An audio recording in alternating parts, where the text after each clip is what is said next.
Ok, entonces seguimos por acá.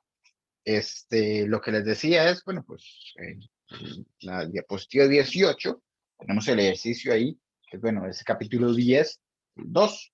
Entonces lo que dice es, una barra sobre una bisagra parte del reposo y da vueltas con una aceleración angular alfa. Entonces nos dan ahí una ecuación de alfa. Entonces, así como nos daban antes una aceleración con respecto al tiempo, bueno, ahora nos están dando un alfa, una aceleración angular con respecto al tiempo.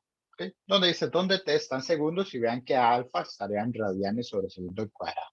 Entonces, determine el ángulo en radianes que recorre la barra, o sea, el desplazamiento angular. Y bueno, si nos ponemos a hacer el trabajo, ¿verdad? Recordamos que primero, para obtener lo que es el omega, ¿verdad? Están buscando desplazamiento angular. Entonces, para obtener el omega, lo que hacíamos era hacer la integral. Desde alfa integramos para obtener lo que era una expresión para omega.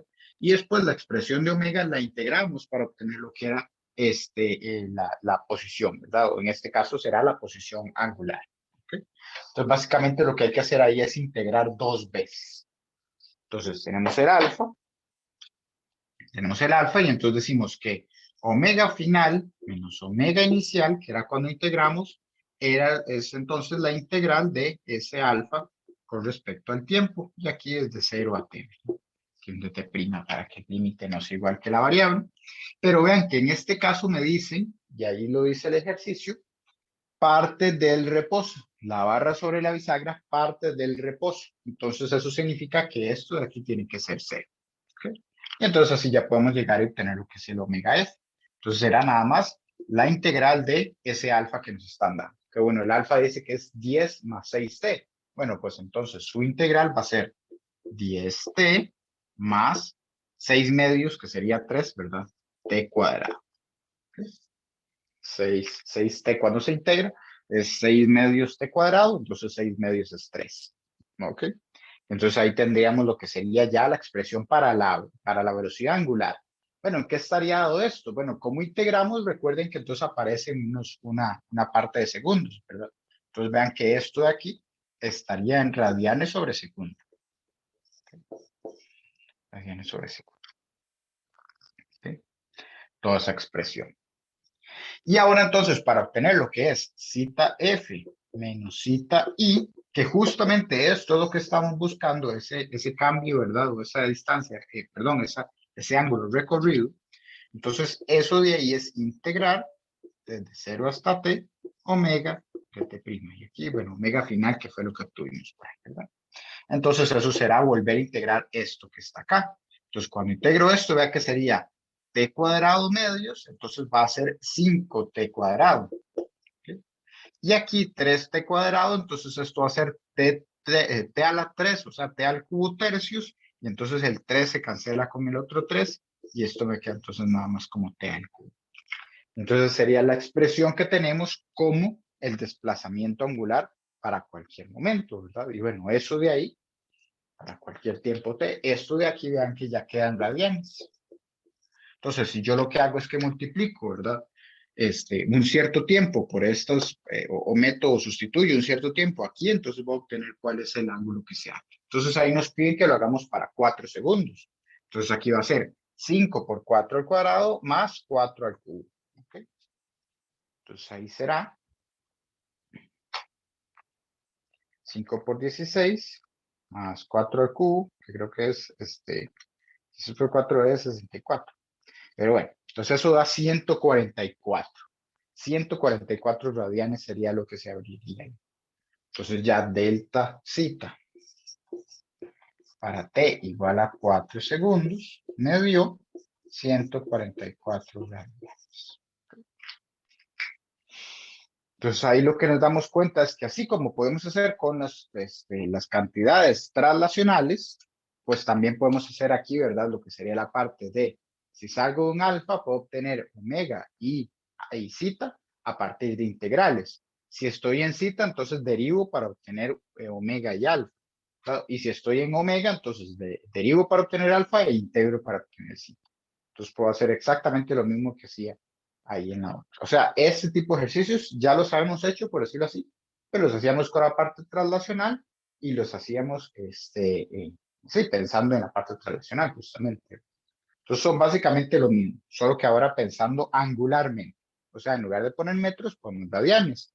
Y tenemos que pensar, ¿verdad? Que el objeto no es que se está moviendo en el espacio, o sea, no es que está viajando hacia un lugar, sino que simplemente gira alrededor de un punto. De hecho, esto de aquí, estos 144 radianes, si lo piensas, son varias vueltas, ¿verdad? En un mismo punto. ¿Sí? Entonces es algo interesante por ahí. O sea, después de 2 pi radianes, técnicamente el objeto queda exactamente igual a como estaba antes, ¿verdad? Pero dio una vuelta. Sí, dio una vuelta.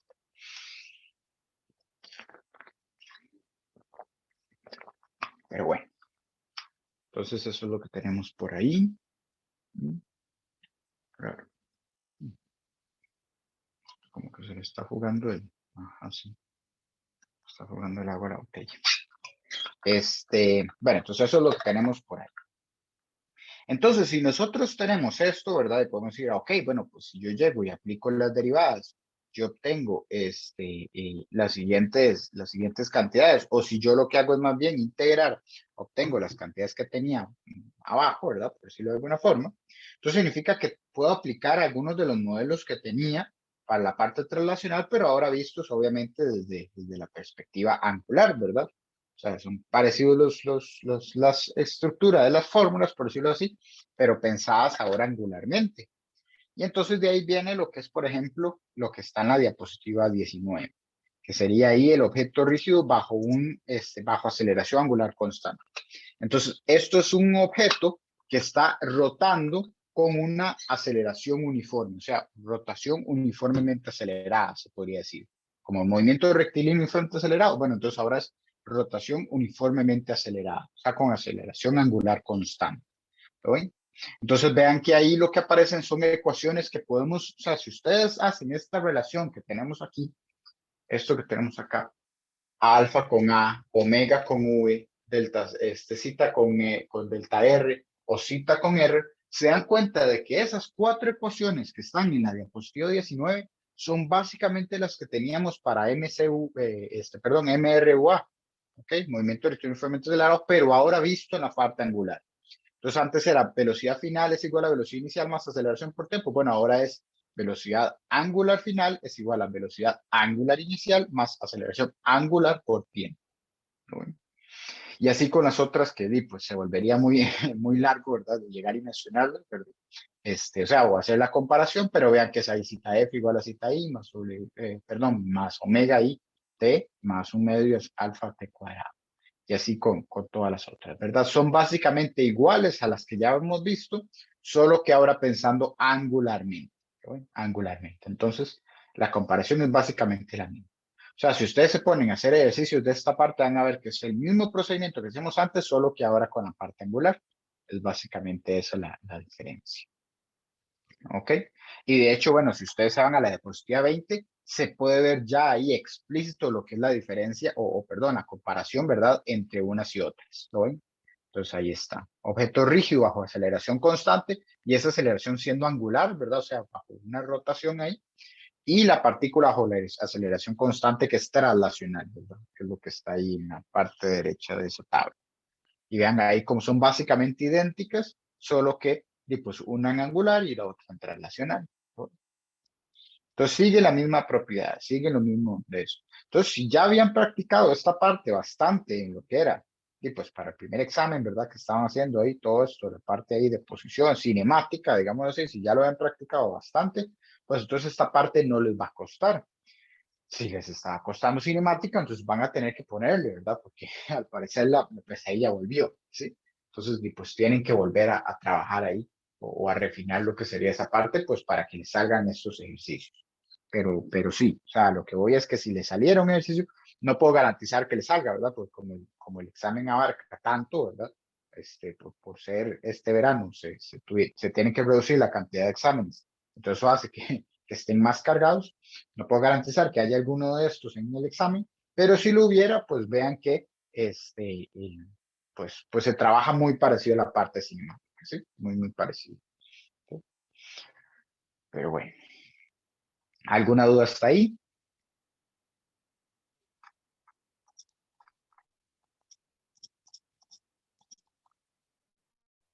¿Todo bien?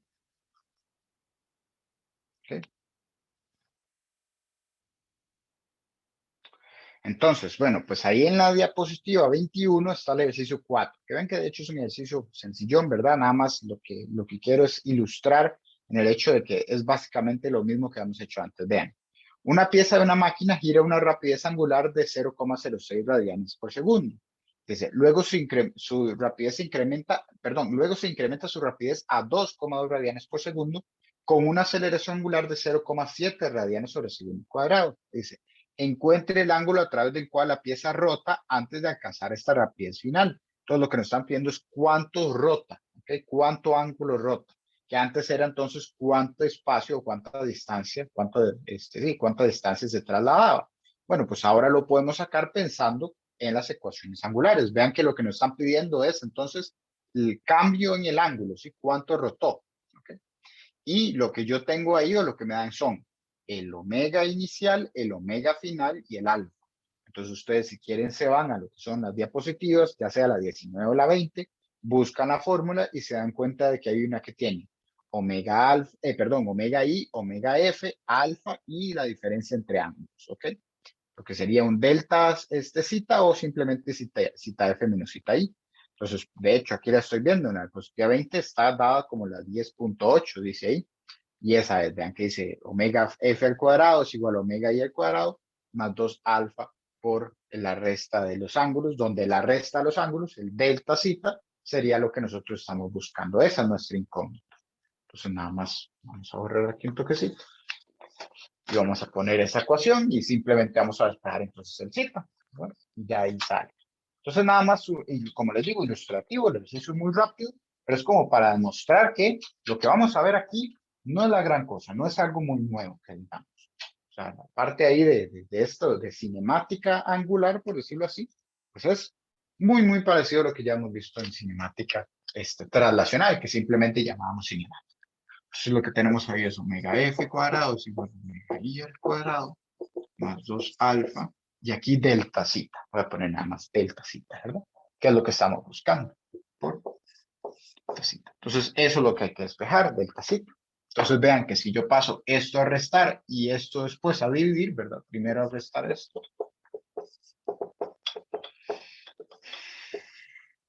Esto es un 2 y esto es un alfa. Esto después a dividir, ¿verdad? Ya despejado esto, ¿verdad? Ya siendo lo único que está aquí, ya puedo pasar a dividir el 2 alfa. Entonces, vean que me queda omega f al cuadrado menos omega i al cuadrado entre 2 alfa es igual a zeta i. Y entonces ya lo saco. Ya puedo sacar ahí el valor numérico, porque me daña esos valores. Entonces vean que nada más esto era de recordar, a ver cuál de las ecuaciones era la adecuada y utilizar. Entonces, ahora sí. Bueno, y otra cosa es, digamos, los ejercicios, ¿verdad? Igual como en cinemática, qué sé yo, donde cambiaba la aceleración, ¿verdad? Que un objeto primero se movía de una forma, luego se movía de otra, o que dos objetos estaban, ¿verdad? Moviéndose por ahí, entonces coincidían en algún punto, entonces ahí también podría llegar a hacerse ejercicios de ese estilo, ¿ok? Entonces todo eso ahí, pues, básicamente lo mismo que se usa en Angular, si trabajan bien en Angular, pues entonces pueden trabajar también bien esto. 2.2 al cuadrado menos 0.06 al cuadrado entre 2 por 0.7. Y eso me da un ángulo de 3,45 radianes. ¿Okay? 3,45. Ese es el desplazamiento angular que tendríamos para ese caso. Y después en la parte B dice, si tanto la rapidez angular inicial como la final se duplican y la aceleración angular sigue siendo la misma, ¿en qué factor cambia el desplazamiento angular? Bueno, justamente aquí lo podemos ver, ¿verdad? Si esto de aquí se duplica y esto de aquí se duplica, vean que aparece entonces un 2 al cuadrado y un 2 al cuadrado, ¿verdad? Entonces aparece un 4 aquí y un 4 acá. Un 4. Entonces ese 4, ¿verdad? Yo lo puedo sacar factor común, o sea, véanlo aquí, ¿verdad? O sea, yo digo ahora que esto es 2 omega f al cuadrado, y aquí también 2 omega i, esto al cuadrado. Esto entre 2 alfa. Eso es 4 omega f al cuadrado menos 4 omega i al cuadrado, entre 2 alfa. Y el 4 lo puedo sacar a factor común. Entonces 4, y aquí omega f cuadrado menos omega i cuadrado entre 2 alfa. Entonces me doy cuenta de que si yo duplico lo que son las velocidades angulares, lo que me sale es un 4, ¿no? Entonces 4 veces esto, ¿verdad? 4 veces esto, que es 4 veces entonces esto. Entonces cuatripliqué lo que sería mi desplazamiento. ¿Ok? Ese sería ahí el cambio. Entonces, bueno, ¿por qué? Bueno, justamente por el hecho de que viene ahí al cuadrado esa ecuación, ¿verdad? Tenemos ahí la ecuación al cuadrado. Entonces esperamos que ese cuatriplique, ¿verdad? Y eso ya ahí, así es como terminaría ese ejercicio. Como les digo, era muy fácil, ¿verdad? De hecho, ahí el color, ¿verdad? Del numerillo ahí lo delata. ¿Vale? ¿Dudas hasta el momento?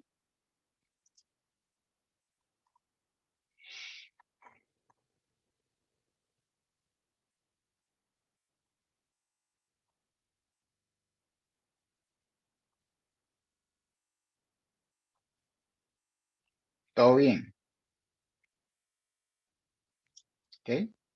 Entonces, ahora lo que vamos a hacer es, bueno, ustedes recordarán que cuando vimos movimiento circular uniforme, y de hecho, bueno, hace un momento estuve en la pizarra que yo lo puse, esta fórmula, podemos relacionar lo que son cantidades angulares con translacionales. Tenemos una forma en la que relacionamos V con omega. Decíamos, bueno, V es omega por R. Y así sacábamos cómo era la velocidad tangencial de un objeto en movimiento circular. Bueno, pues hay varias otras relaciones que podemos sacar. Entonces, si se van ahí a la diapositiva 22, se puede ver. Entonces, nosotros sabemos que la velocidad técnicamente siempre es la derivada de la trayectoria con respecto del tiempo. ¿Ok? Si nosotros llegamos y estamos viendo, por ejemplo, un punto muy pequeño, perdón, la velocidad instantánea. Si nosotros estamos viendo una trayectoria muy pequeña, es básicamente lo mismo llegar y decir que esa trayectoria es recta que es curva, porque es tan pequeño que uno no lo diferencia. Entonces, técnicamente yo puedo decir que cuando me voy al mundo diferencial, al infinitesimal, pues entonces dr es básicamente lo mismo que ds. Entonces vean que aparece ahí, ¿verdad? En lo que es la parte esta de la ecuación. El v ahí se está definiendo entonces como ds, porque la trayectoria curva es tan pequeña que básicamente se ve como una recta y podemos decir entonces que es la trayectoria que está llevando el objeto. Entonces se puede decir que V es ds de t. En lugar de dr de t, pues podemos decir que es ds de t, donde recuerden que ese es el arco, ¿verdad? El arco de círculo, o sea, donde nos estamos moviendo. Y entonces, si yo lo hago así, por las ecuaciones que yo había visto antes, ds técnicamente va a ser r de zeta, porque r es una constante, es el radio del círculo, eso no puede cambiar, ¿verdad? Entonces, donde yo derivo, ¿verdad? De S con respecto del tiempo, R es una constante, sale de la derivada y lo único que queda dentro es el ángulo, ¿verdad? Que ese ángulo sí puede ir cambiando. Entonces ahí queda dentro de la derivada. Bueno, pues que es justamente la derivada del ángulo. Ya sabíamos que eso es la velocidad angular. Entonces vean que por eso sale, ¿verdad? Y sale la ecuación que ya sabíamos, que ya conocíamos, que es V es igual a R omega. Esa sería la primera. Luego, ¿qué pasa si derivo esa velocidad? Bueno, técnicamente hemos visto que la derivada de la velocidad con respecto del tiempo era la aceleración tangencial. Entonces, si yo llego y derivo esa velocidad, o perdón, debería decir la rapidez. Esto es la rapidez. Entonces, si derivo la rapidez con respecto del tiempo, vean que sería lo mismo que derivar R omega con respecto del tiempo. Entonces, otra vez, R sale porque es constante y lo que me queda es la derivada de omega con respecto del tiempo. Bueno, ¿qué es la derivada de omega con respecto del tiempo? Ya vimos que eso es la aceleración angular. Entonces, la aceleración tangencial, vean que se puede relacionar con la aceleración angular, R alfa. Entonces, vean que tiene sentido, ¿verdad? La aceleración tangencial nos decía cómo iba cambiando nuestro círculo, o sea, qué tan rápido vamos a ir cambiando, qué tan rápido vamos a ir viajando en nuestro círculo, si cada vez más rápido, cada vez más lento. Bueno, el ángulo justamente, o perdón, la aceleración angular nos dice eso, ¿verdad? ¿Qué tanto va a ir abriéndose nuestro ángulo? ¿Qué tanto va a ir cambiando ese ángulo? Si cada vez se va a abrir más rápido, cada vez se va a abrir más lento, ¿verdad? Entonces tiene sentido que esas dos se relacionen. Y después la aceleración radial, bueno, pues por fórmula, ¿verdad? Básicamente vean que si yo conozco que la aceleración radial de toda la vida sabemos que era v cuadrado sobre r, vean que también, pues por la ecuación que tenemos ahí, el cuadrito más pequeño, si yo hago un despeje por ahí, entonces v cuadrado es r cuadrado omega cuadrado. Y bueno, si yo tengo r cuadrado arriba y un r abajo, entonces se cancela uno de ellos y solo queda un r, ¿verdad? Un r arriba y el omega cuadrado que sobrevive. Entonces, esa última es simplemente un despeje, ¿verdad? Vean que es una sustitución, ¿ok? Una sustitución. Esa es la palabra correcta. Es una sustitución, ¿ok? Entonces ahí podemos ver cómo se relacionan para un movimiento circular. Vean que se relacionan tanto la rapidez como aceleración tangencial como aceleración radial. Se pueden relacionar a las cantidades angulares, perdón, sí, angulares, omega y alfa. ¿Ok? Y bueno, pues siempre tiene que estar ahí intermediando lo que es el radio, pues para darle las dimensiones de longitud, ¿verdad? A estas cantidades traslacionales. ¿Ok?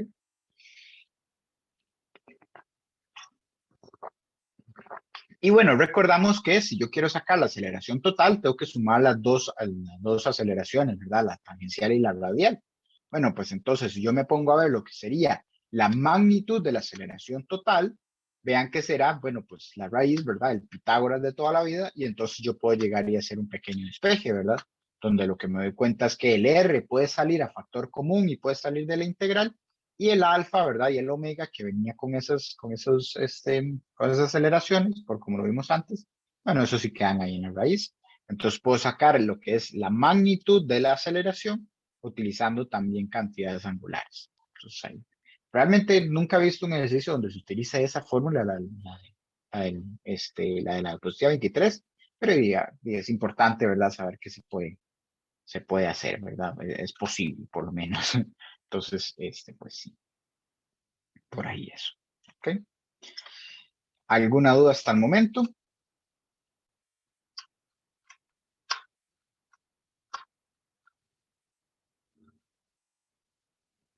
¿Todo bien? Ok. Entonces, lo que viene es el ejercicio 12, ¿verdad? Que está en la diapositiva 24. Okay, vean que ese es un problema de repaso, entonces tiene cosas de temas anteriores. No creo que lo vaya a hacer todo porque sí es un poquillo largo, ¿verdad? Pero bueno, pues lo que dice es, un objeto pequeño con 4 kilogramos de masa se mueve contra las manecillas del reloj con rapidez angular constante. Vean que ya nos dan el alfa, perdón, el omega, perdón, el omega de 1,50 radianes sobre segundo en un círculo de 3 metros de radio con centro en el origen. Entonces es un objeto que está dando vueltas, es un movimiento circular uniforme. Entonces comienza en el punto con vector de posición 3i, o sea, comienza lo más a la derecha posible, ¿sí? O sea, se imaginan un círculo, bueno, no se lo imaginen, se los puedo dibujar. ¿Para qué me voy a poner yo a decirles que se lo imaginen si podemos hacerlo, ¿verdad? Entonces dicen que el origen está en el centro del círculo. Entonces, nosotros nos están diciendo que la posición inicial es en 3i, o sea, completamente, o sea, no tiene en J, ¿verdad? No tiene nada en J. Entonces, si yo tengo aquí esto así, y nos dicen, bueno, el círculo justamente es de radio de 3 metros. Entonces, un círculo de radio de 3 metros. Y nos dicen que empezamos justo aquí, ¿no? En 3i. Entonces, estamos ahí en el punto más a la derecha. Okay. Entonces dicen, después se somete a un desplazamiento angular de 9 radianes. Okay. Entonces, ahora sí, ¿cuál es su vector posición? Bueno, ¿cómo podemos sacar el vector posición? Recordemos que, bueno, el objeto se mueve en 9 radianes, ¿verdad? Se va a mover en 9 radianes. Y después de esos 9 radianes, pues justamente el ángulo que lo está midiendo son esos 9 radianes. 9 radianes es algo que es mayor que 2pi, pero es lo mismo decir, por ejemplo, 360 que 720, o decir 2pi que 4pi, ¿verdad? Es simplemente que yo di 2 vueltas. La calculadora siempre va a calcularlo bien, o sea, cuando yo llegue y le meta un ángulo, aunque el ángulo sea mayor que 2pi, él va a dar el valor correcto. Entonces, si él se movió un ángulo de 9 radianes, pues yo se lo meto hacia la calculadora y puedo sacarlo igual si se está midiendo desde esta posición con el coseno y el seno. Entonces, lo que es la posición, simplemente como toda la vida sacamos el X, ¿verdad? Saldría como R por coseno de el ángulo, R por coseno de zeta. Y la Y sería con R seno de zeta, ¿ok? ¿Dónde es zeta? Eso sí, son 9 radianes, entonces tendríamos que poner nuestra calculadora en radianes y ahí sí hay que tener mucho cuidado. De hecho, para este examen, yo les recomiendo, ¿verdad? Tener algún tipo de nota o algún post o algo por el estilo cerca de la cálculo, puede ser como por este punto de acá, ¿verdad? Que queda por ahí arriba, y ponerle, ¿verdad? Algo que les marque a ustedes o que les recuerde siempre en revisar qué configuración tienen en la cálculo que si están grados o en radianes. Cada uno de los cálculos que ustedes vayan a hacer, recordar, ¿verdad? Revisar si está en grados o en radianes la cálculo. Eso siempre es importante y más en esto que hay cambios ahí de que algunos temas lo ocupan en ángulo, perdón, en grados y otros en radianes. Pero bueno, entonces tengo un segundo para cambiarla yo. La pongo aquí en radianes. ¿Okay? Y entonces sacamos 3 por el coseno de 9. Me va a dar lo que sería la posición en I. Entonces la posición, en este caso, va a ser menos 2,73 en I. Y después aquí con el seno, dice que es más 1,24, perdón, en J. Y eso hay en metros, ¿verdad? Por el hecho de que las dos cosas o el R está en metros, el radio. ¿Okay? Vean que estoy usando el radio como mi vector o como mi magnitud de vector, justamente por el hecho de que esto se mueve, ¿verdad? Con respecto al radio. Y vean que 9 radianes, vean que aquí sería 2pi, que esto es como 6,28, y entonces estaría como por este lado, aquí, antes del 3pi, que el 3pi sería 9, 40 y algo, 42 o 43 por ahí. Entonces vean que el 9 está un poquito antes de dar la otra media vuelta. Entonces queda por aquí y tiene sentido, ¿verdad? Vean, queda aquí negativo en X, o sea, hacia la izquierda, y positivo en Y, hacia arriba. Entonces todo bien por ahí. Entonces esto es el vector de posición.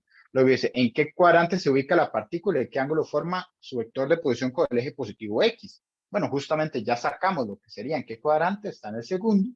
Y la posición, ¿verdad? O el ángulo que forma con respecto al eje X, bueno, será 9 menos 2pi, ¿verdad? Técnicamente lo podemos dejar en radianes. Entonces será 9 menos 2pi.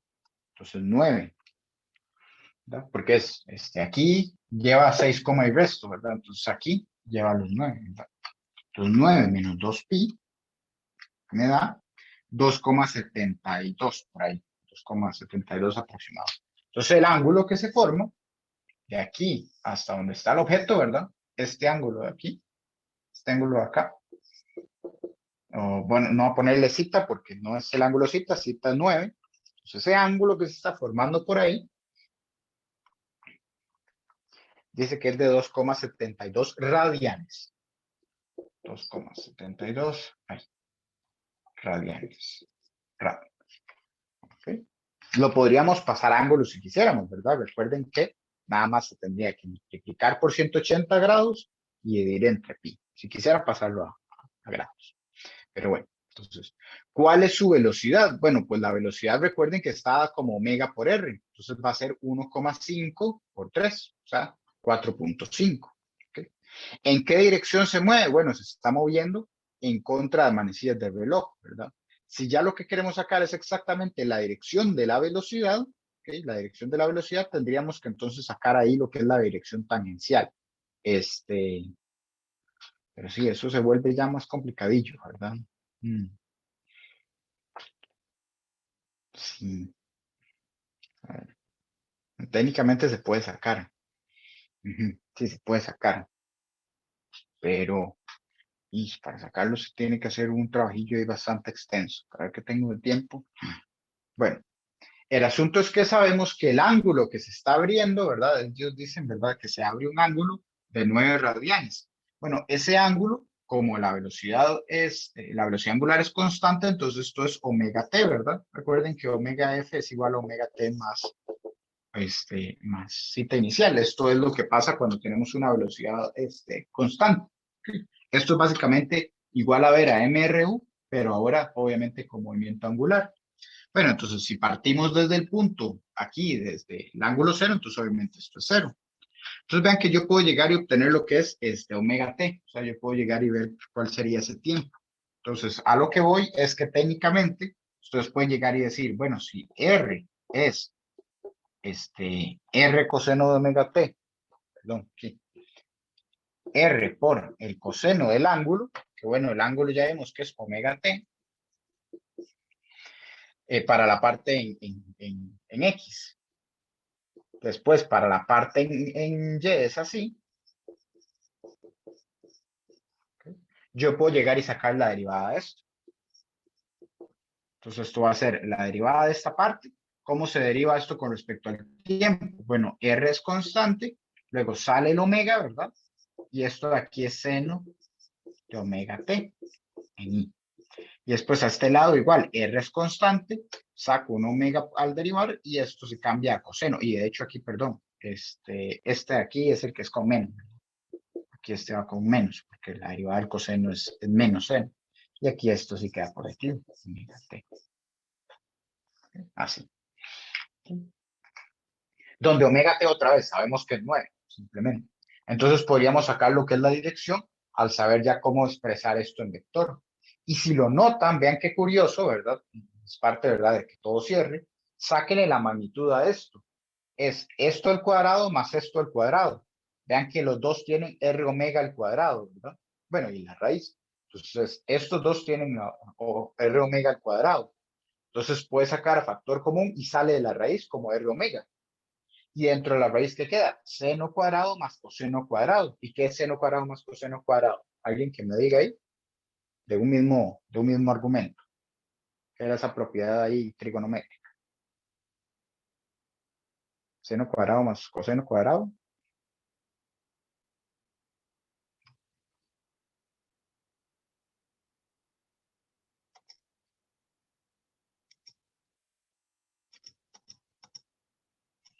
Nadie se atreve a decirme.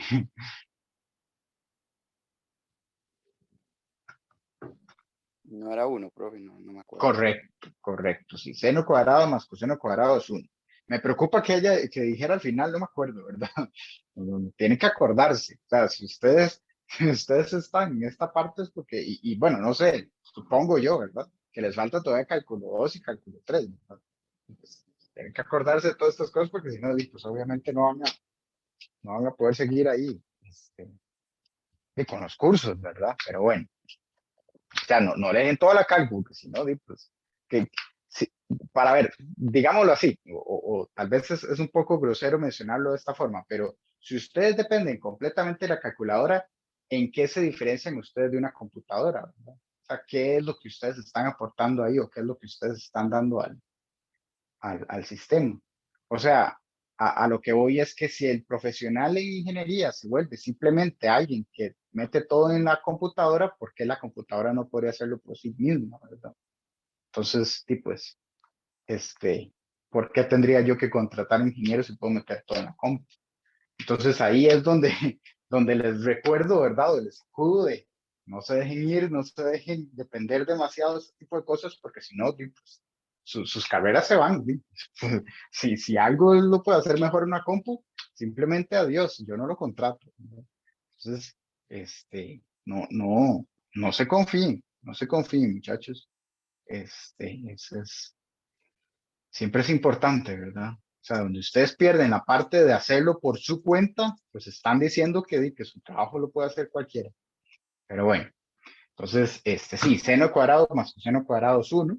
Entonces, básicamente ahí se iría la raíz, ¿no? Y entonces el omega r es lo único que queda, que es justamente la ecuación que nosotros hacemos. La magnitud de la velocidad, que es la rapidez, es r omega.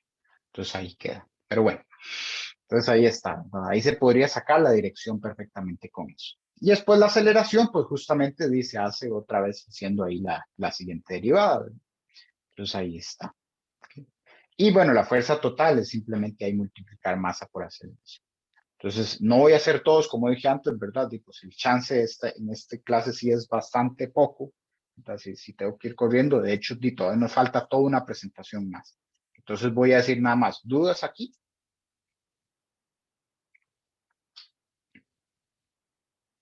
¿Alguna dudilla que quede?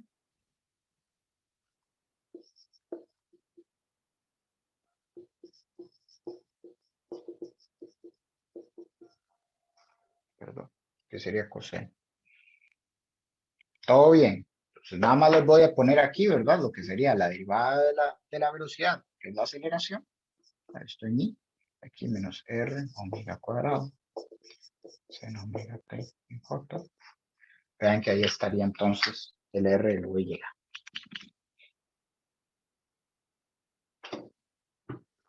¿Okay? Ya nada más ahí para sacar exactamente cómo es la aceleración, simplemente pues, despejan para r, el omega, ¿verdad? Y el a. Y el t. El r, el omega y el t.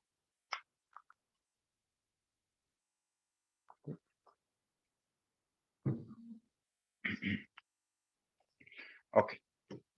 Y después, como les digo, fuerza total es nada más multiplicar por la masa de 4 kilogramos que les da. Ok, entonces aquí terminaría lo que es esa presentación. Y entonces vamos de una a la que sigue, ¿verdad? Como les había dicho yo en la clase pasada, y pues tenemos que ver ahí varias presentaciones. Entonces, bueno, las tenía partidas, digamos, por una distribución distinta en el otro semestre, pues en quedan juntas, por decirlo así, o todos en la misma semana. Ok, entonces lo que tendríamos por ahí es ya lo que seguiría, ¿verdad? Es ya el análisis de un objeto rígido, ya per se, ¿ok? Ya analizando, digamos, lo que sería esa parte y considerando entonces junto con el objeto rígido la parte que ya hemos visto en momento de torsión. Entonces ya, pues como ya hemos visto esta parte de torsión, básicamente es un salto que se hace en el mismo capítulo, ¿verdad? Todavía en el capítulo 10, pero nos saltamos estas secciones porque ya las vimos antes. La parte de momento de torsión ya lo hemos definido, ¿verdad? Que venía de la fuerza, que podíamos darlo como un producto cruz, todas esas cosas ya lo sabemos. Entonces, para una partícula, yo lo que puedo llegar y ponerme a analizar es, por ejemplo, ahí en la diapositiva 3, ¿verdad? De la siguiente presentación está. Yo sé que, digamos, si saco lo que es la sumatoria de fuerzas, o la segunda ley, recuerden que puedo llegar y partir la segunda ley por componentes. Entonces yo puedo ver un componente en un movimiento circular, ¿verdad? Puedo ver un componente tangencial y otro radial. Recuerden que todo eso también ya lo hemos visto en temas anteriores, en capítulos anteriores. Entonces podemos hablar de fuerza radial y fuerza tangencial, fuerza neta radial y fuerza neta tangencial, que de hecho la parte de fuerza neta radial era la que nos decía, ¿verdad?, que podíamos hacer los cálculos ahí en movimientos circulares. Era con lo que se hacían los ejercicios. Bueno, ahora concentremos en la fuerza tangencial, en la fuerza neta, componente tangencial. Bueno, pues eso tiene que estar relacionado justamente a la aceleración tangencial, ¿sí? Y bueno, pues ya vimos, por lo que estuvimos analizando hace un momento, que la aceleración tangencial se puede dar en términos de alfa. ¿Okay? Entonces, si yo llego y a eso, de ahí, esa que tengo en términos de alfa, también a esa ecuación le multiplico un R, ¿okay? Que recuerden que al final el momento de torsión es fuerza por R, fuerza por distancia, ¿verdad? Entonces, si yo justamente le multiplico por esa distancia, ¿verdad? Que es justamente donde se aplicarían las fuerzas, entonces aparece esa ecuación que está en la diapositiva 3. Entonces, en la diapositiva 3 lo que tenemos es que la sumatoria de torques, ¿okay? El torque neto, es igual a fuerzas tangenciales por R, que es igual a masa por aceleración tangencial por R, ¿verdad? Ahí estamos metiendo una R extra. Bueno, pues esta R extra, ¿verdad? Y además, viéndolo, recordando que la aceleración tangencial es alfa R, nos damos cuenta que aparece un R cuadrado. Y entonces podemos agrupar lo que sería la parte de esto, ¿verdad? Que queda extra, ese mr cuadrado y el alfa. ¿Okay? Y entonces lo que hacemos ahí o lo que nos trabajamos o lo que nos construimos, por decirlo así, es una segunda ley, pero en el caso de rotación. O sea, ya no para fuerzas y aceleración, sino para momento de torsión y aceleración angular. ¿Lo ven? Entonces, vista en el sentido de rotación. Entonces, así como hicimos con todo lo demás, ¿verdad? Que digamos, a la segunda y también le sacamos su modo angular o su perspectiva angular. Entonces, que ya está en la diapositiva, que es entonces que el momento de torsión neto, por la sumatoria de momentos de torsión, así como antes era la sumatoria de fuerzas, ahora se multiplica o es igual a la aceleración, pero en este caso angular, y ahora en lugar de hablar de una masa, que es lo que definíamos, ¿verdad? Como la forma en la que un objeto se resiste a acelerarse, ahora lo que tenemos es una I, ¿okay? Ese mr cuadrado, mr cuadrado que es igual a I. Nada más para poner aquí la sumatoria. Y R. Entonces antes esto era la sumatoria de fuerzas es igual a masa por aceleración. Entonces ahora el momento de torsión es mi forma angular de ver el movimiento, o sea, es lo que yo hago para que rote. La alfa es cómo va a ser la aceleración o cómo va a rotar ese objeto, cómo me va a responder, y la I es la resistencia que tiene a hacerlo, ¿no? Entonces antes era la masa era la resistencia que tiene un objeto a trasladarse. Entre más masa, más costaba acelerarlo. Bueno, pues ahora es con esto de aquí, que eso es lo que nosotros llamamos el momento de inercia, ¿ok? El momento de inercia, que es entonces qué tanto se resiste un objeto a acelerarse angularmente, o sea, a rotar. ¿Ok? ¿Qué tanto se resiste para rotar? Entonces, entre más momento de inercia tenga un objeto, más le cuesta rotar, ¿verdad? O más fuerza tengo que aplicarle yo para que se acelere angularmente. ¿Ok? Angularmente. Muy bien. Entonces, es lo que tenemos por ahí. Para un objeto que es puntual, pues la I nada más es mr cuadrado, ¿verdad? La masa donde esté y la distancia que esté al centro. Bueno, si nosotros nos vamos ya a la diapositiva 4, lo que vemos es para un objeto que ya se compone de muchos puntos, ¿cómo podríamos empezar a ver lo que es el momento de inercia? Para objetos que son discretos, o sea, que yo puedo ir viendo los sistemas, ¿verdad? Que son discretos, que yo puedo ir contando lo que son las masas, entonces el momento de inercia ven que se da como una sumatoria. Vean que ahí básicamente lo que se hace o el análisis que se hace, que no voy a ahondar mucho en eso, lo que se está haciendo es para cada objetito, ¿verdad? Para cada pequeña partícula que compone el sistema, ir haciéndole su análisis, ¿verdad? De torques, perdón, de momentos de torsión externos. Ya cuando hago la suma de todos, entonces yo lo que obtengo es un momento de inercia total y el ángulo, perdón, la aceleración angular con la que se mueven todos. Entonces al final yo puedo llegar y dar lo que sería la suma de todos sus momentos de inercia, como el momento de inercia del sistema. Entonces vean que simplemente es verdad. Y sumando cada uno de estos para cada uno de los puntos, me da lo que es el momento de inercia del sistema. Bueno, eso para el caso puntual, ¿verdad? O en el caso discreto, donde yo puedo ir contándolos, ¿verdad? 1, 2, 3, ¿verdad? Entonces ahí voy haciendo la sumatoria. Pero sabemos que hay objetos que son continuos, ¿verdad? O objetos que ya la cantidad de partículas que los componen son demasiadas. Entonces se pasa al caso continuo. Entonces ustedes imaginarán que tenemos que hacer lo que es la parte esta de la integral, ¿verdad? Que eso ahorita ya lo vamos a ver. Entonces, bueno, antes de ver esa parte integral, lo que quiero que se vea es primero el caso de momentos de inercia de objetos homogéneos, eso sí, uniformes. ¿Ok? Mucho cuidado con eso. Objetos uniformes. Que es una tabla que está en el libro y que generalmente se les da a ustedes en el examen, ¿verdad? Es una tabla ahí de momentos de inercia de objetos comunes, digámoslo así, o que es usual ver. Entonces ahí hay varios ejemplos. Está en la diapositiva 5. ¿Okay? ¿Qué hora es? Ok, todo bien. En la diapositiva 5. Entonces vean que ahí que se da, digamos, las fórmulas para cada uno de los objetos. Entonces el primero, por ejemplo, es un cilindro delgado, pero vean qué curioso, vean el detalle que dice aro o cascarón cilíndrico delgado, o sea, un cilindro con hueco, ¿verdad? Un cilindro hueco, delgado, pero también dice aro. Después dice, abajo de ese dice cilindro sólido o disco, ¿lo ven? Entonces, si ustedes se ponen a pensar, ustedes aplastan ese objeto que tienen por ahí, ¿verdad? Si ustedes llegan y lo hacen, digamos, como que le intentan hacer una tortilla, ¿verdad? Lo aplastan así o lo colapsan, digamos, en esa dimensión, ustedes se dan cuenta de que están hablando del objeto, del otro objeto, ¿verdad? Si ustedes el cilindro hueco llegan y lo aplastan así, entonces queda un aro. Si al cilindro sólido, ¿verdad? El que ya está entero, ustedes lo aplastan, entonces queda un disco, ¿lo ven?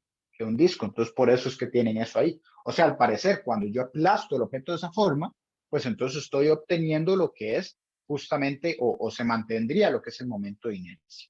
Bueno, y ahí mencionan, ¿verdad?, que es el momento de inercia del centro de masa. Sí, eso es algo importante de mencionar.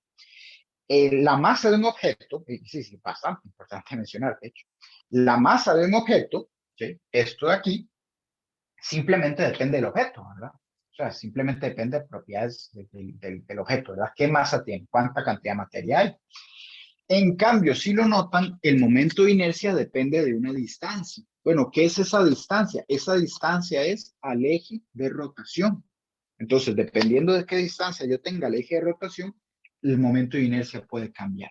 Entonces, yo puedo tener un objeto que tiene un cierto momento de inercia si rota sobre un eje. Por ejemplo, si yo me pongo a rotar sobre mi propio eje, ese es un eje de rotación. Pero si yo me pongo a rotar con respecto a este brazo, entonces vean que otros puntos de mi cuerpo ya quedan más lejos del eje de rotación y otros más cerca, ¿verdad? Entonces ahí tengo un momento de inercia distinto. Entonces, dependiendo del eje de rotación que yo tenga en mi objeto, voy a tener distintos momentos de inercia. Entonces, los momentos de inercia en un objeto básicamente son un montón, ¿verdad? De hecho, son un montón. Y bueno, pues incluso más, si por ejemplo, bueno, no creo que dé el chance, ¿verdad? Pero qué sé yo, si yo llego ya no es sobre el hombro, sino que empiezo a rotar alrededor de este punto, ¿verdad? Que tengo aquí, si no pego con la cámara, si sigo dando vueltas ahí.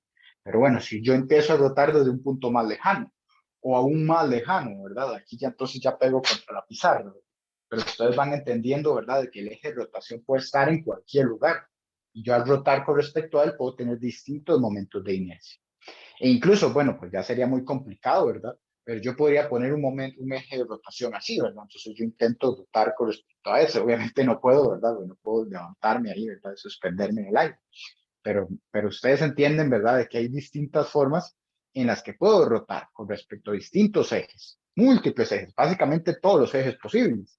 Entonces hay muchísimos o básicamente infinitos momentos de inercia posibles. Entonces nosotros analizamos solo unos cuantos, ¿verdad? Pues qué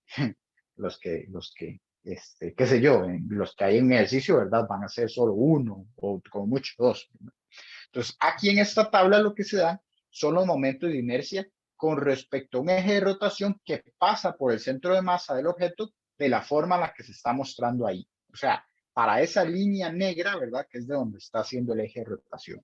Entonces, si fuera otro el eje de rotación, entonces estas fórmulas no sirven. ¿Okay? Tienen que utilizar otras. ¿Okay? Entonces, por si acaso. En los ejercicios, pues posiblemente se trabaje justamente, ¿verdad? Con el eje de rotación o uno que sea paralelo al eje, perdón, al centro de masa o uno paralelo a ese. Entonces, obviamente por simplificaciones, por tiempo, ¿verdad? Que ustedes tendrían en el examen. Pero técnicamente se podría trabajar también con cualquier otro eje de rotación, ¿sí? Entonces hay que tenerle ahí el cuidado. Entonces, luego más adelante, ¿verdad? Ahora en los siguientes bloques vamos a ver cómo se tendría que trabajar el caso, ¿verdad? De que no esté en el eje, en el centro de masa, sino que pase por un eje paralelo. Y es justamente el teorema de ejes paralelos, así se llama. Pero bueno, entonces ahí, nada más para que recuerden, están esas formas.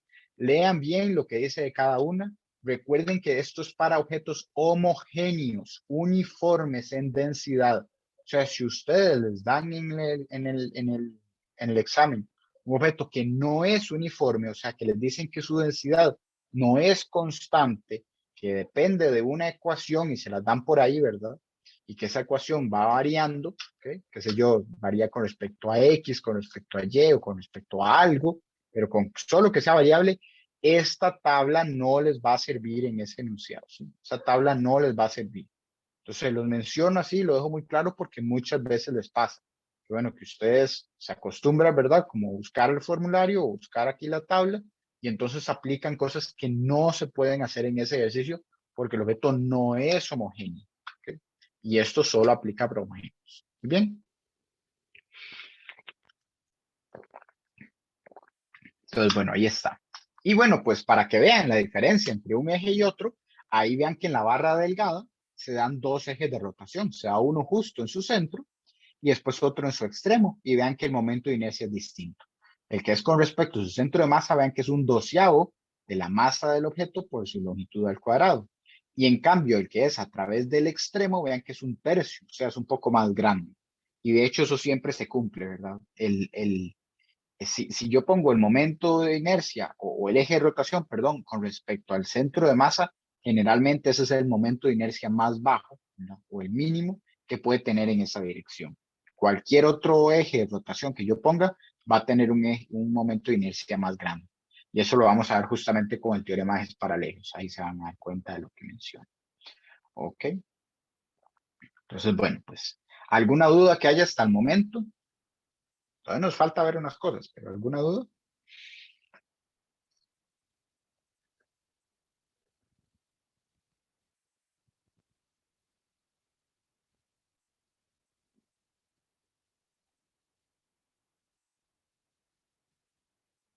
Todo bien.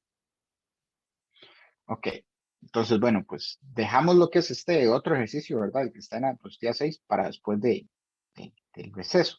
Ok, y como les digo, les estoy debiendo todavía una parte de toda esta teoría, porque nos falta ver la parte de continuos. Entonces nos falta ver ahí cómo se integra y todas las cosas. Entonces ahí bastante vital. Pero bueno, entonces volvemos a las 9 con lo que sería ese ejercicio.